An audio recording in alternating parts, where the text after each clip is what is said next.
Alright everybody, so today's video is going to focus on a topic that honestly I don't have as much expertise with. So I'm going to give you what are my best experiences, my best guesses based on 10 years of lifting or more.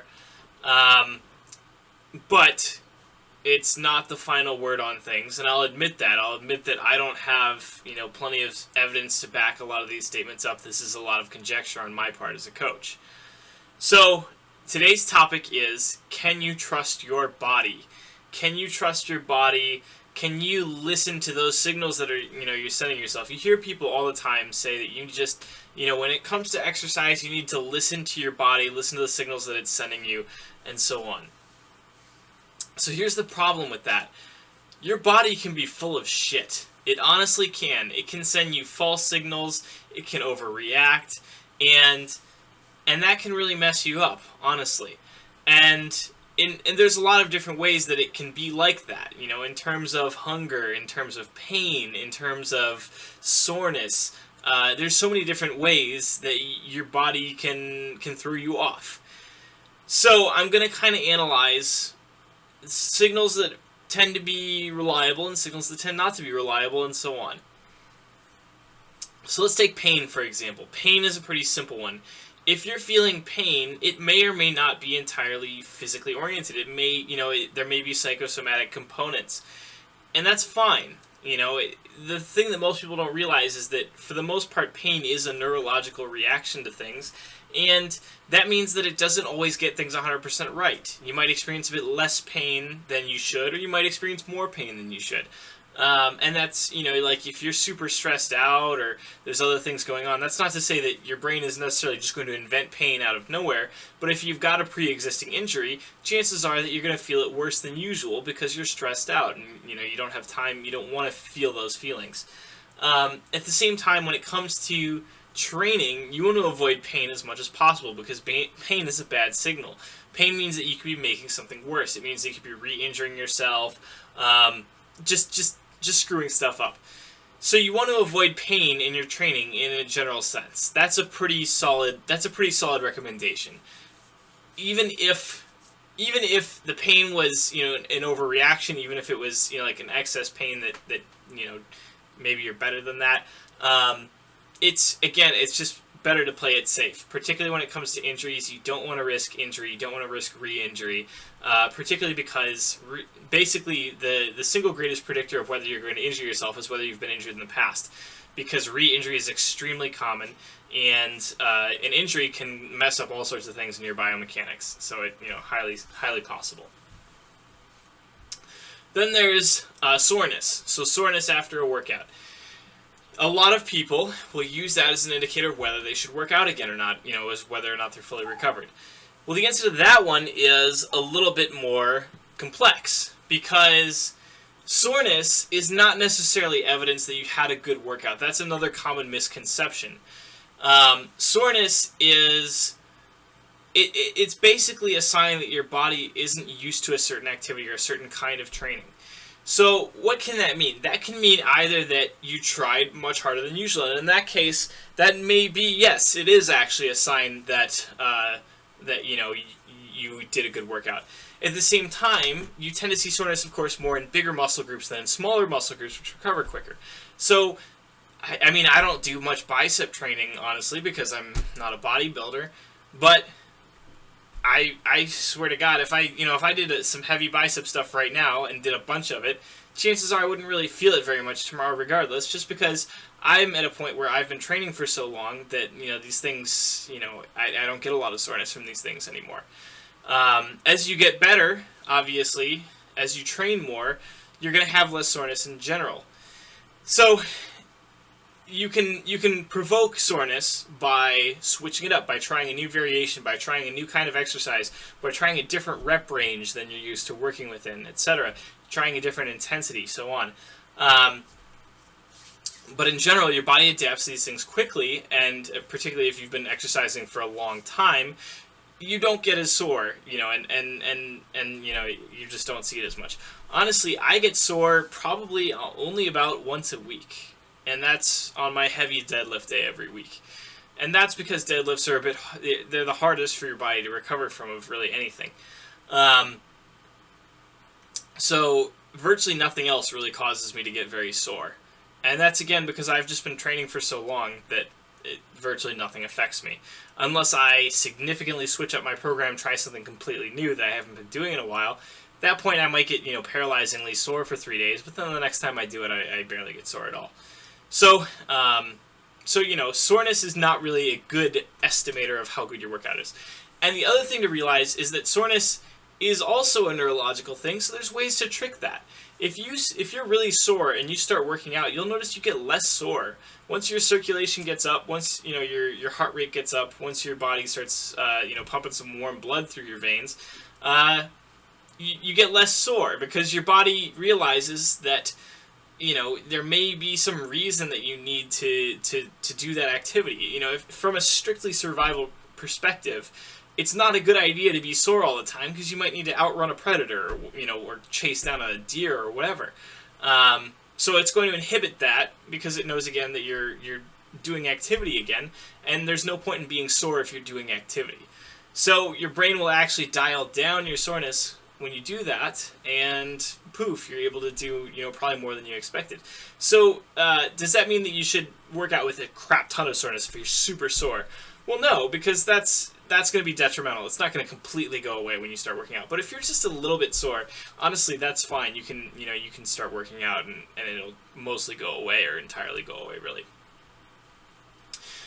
Another thing is that soreness is worst first thing in the morning. And that's because when you've been immobile for a very long time, such as when you've been sleeping for 8 hours or so, your joints are creakier, your circulation isn't as good, your muscles are not, stretched out, they haven't been moved in a long time, so you're sorer than you usually are. And that normally kind of goes away, a little bit after you wake up and you start moving around and your circulation improves and, suddenly all this stuff is working again. Same thing with your joints. Your joints start to grease themselves up and, soon you're going again. At the same time, a really good activation exercise is the plank. The plank activates a lot of muscles all at once in your entire body, really. And it's kind of light, so you don't have to worry about, straining yourself going too hard. So it's actually a really good prep exercise for all sorts of stuff. It actually improves your mobility on the squat as well. I'll give you guys a link to a Dean Somerset article that explains that. It's a really cool trick for enabling yourself to squat deeper than you expected. What kinds of other signals can you get? You can also get stuff like, you feel dizzy, you've got a headache, you feel sick, whatever. So the interesting thing about that is that you can usually, not all the time, depending on, what it is that's messing with you, you can usually go into the gym and crush something that's 90, 95, 100% of, what you would have normally been able to hit. These things usually don't tend to knock that much off of your performance, honestly, in terms of, sort of the weight you can hit and all that. Does that mean that I think that you should go into the gym and work out really hard when you're sick? Probably not, be reasonable, cut it back a little bit. Your recovery is going to be compromised because your body's going to be busy fighting off, the disease or whatever. So, chances are you won't be able to recover as well. You're not going to get the same results out of that workout. So it might just be better to just focus on recovery, sleep a bit, and then come back, the next day or whenever you're good again and just smash it a little bit harder then. And you have to understand, too, that recovery is one of those things that people think it's sort of like this very fixed, this fixed value, but it's so variable. It changes so much based on how much sleep you got, what your training status is, how used to, the exercise your body is. So, a lot of people tend to say, they tend to put very strict limits on what's doable in terms of recovery and what isn't.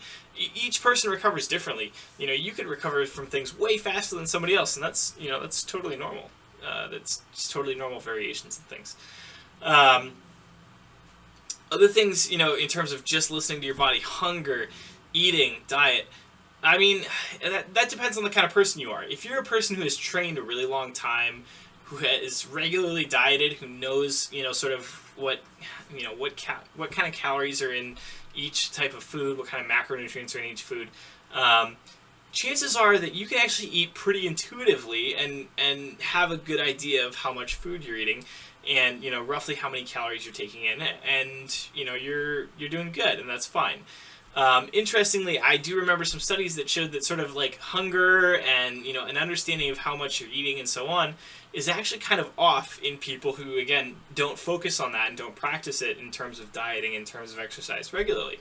And so the interesting thing is that actually people who are in shape are not just better at burning more calories to burn stuff up, but they're also better at sort of knowing when to stop eating. They're sort of better at sensing when enough is enough, and they're better at just eating a maintenance amount instead of sort of emotionally eating more or so on than they want to do.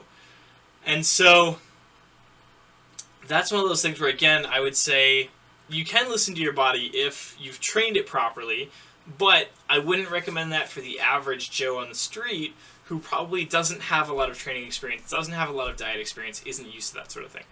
And last one is basically going to be, should you listen to your body in terms of how far you can go, in terms of how much you can push yourself, how much you have left. So that also depends. I will say that when it comes to endurance activity, chances are that you can push further than you expected, or that willpower does really play a lot into it. You can really push your body past the point that you thought you could, and that's one of those things where that's just the nature of endurance activity. It's lower intensity, and since lower intensity means that you have a farther absolute limit in terms of how many reps you can do, it's a lot fuzzier on the upper end in terms of how much you can do. When it comes to a 1 rep max, for example, with a deadlift or whatever, you can only do it one time. That's it. Like there's no ability to push. Maybe you could grind out one more rep or something like that. But it's such a leap in difficulty from 1 rep to 2 reps that your body just can't handle it, and it knows that and it stops. At the same time, when it comes to running, it's like, can you run 10 miles or 10.5 miles? Well, you could probably run 10.5 miles. You've been doing the exact same activity for thus far, up to this point. You could probably push yourself further. Does that mean you could run another 10 miles for 20 miles? Well, again, probably not. But since there's a lower absolute intensity involved in each stride, each repetition of the activity, again, it's a lot fuzzier in terms of how far you can push yourself on that. So the general thing too is, I would say, most people, you can listen to your body if you've trained your body to know what to do, to know how far you've gone. At the same time, most people are really, really not good at listening to their bodies at all. I knew this one lady who had, the interesting thing is you take old people that you train that have never, ever done any kind of physical fitness in their life. They have really bad movement patterns, and worse, they have no proprioception, which is your body's sense of where it is at any given time. Proprioception is basically this. If I close my eyes and then I move my hand to the left, I can vaguely sense where this hand is, because I have this sense called proprioception, and I vaguely know that if I reach over with my right hand, I can touch that left hand. People who have bad proprioception, like, they would be like, I don't know where my left hand is. They wouldn't be able to find it because they just have a really bad sense of these things. And so proprioception is there's balance that goes into it. There's muscle sensation, joint sensation. There's all sorts of things that add up into it. But the end result is that where you are, where your body is, where the individual pieces of your body are at any given time. And that's piss poor in people that don't do a lot of exercise, because, particularly if you've gotten to, 70, 80 years old and you've never done any of that, your movement and your brain's proprioception has degraded to the point where, there's nothing. I've seen old people that, you train them and you'll start them off doing one exercise, and you'll turn around for like 10 seconds, and you'll turn back, they'll be doing a completely different exercise, and they don't even know the difference. They don't realize, you've got to really cue them a lot more to focus on their movement, because they just haven't practiced this in so long that it doesn't come naturally to them. So that's one of those things where, if you have great proprioception, if you work out a lot, if you diet a lot, if you've been doing this for a while, absolutely, chances are that you can listen to your body and it's going to send you the right signals, and you can know what to do. At the same time, again, most people out there, the vast majority of people, are not really good. They don't really train their bodies. They don't really pay attention to this stuff. They don't really track this stuff in their head. And the end result is that they can't listen to these things. They can't do it. So, yeah, it's a gray, it's a gray thing. There's no right or wrong answer. But again, I would say the higher level of training you have, the more you've been doing this sort of thing, the more you can listen to your body. Otherwise, probably not. So that's it for today. As always, like, comment, share. Tell me what you want to see in future videos, and I will talk to you guys later. Good night.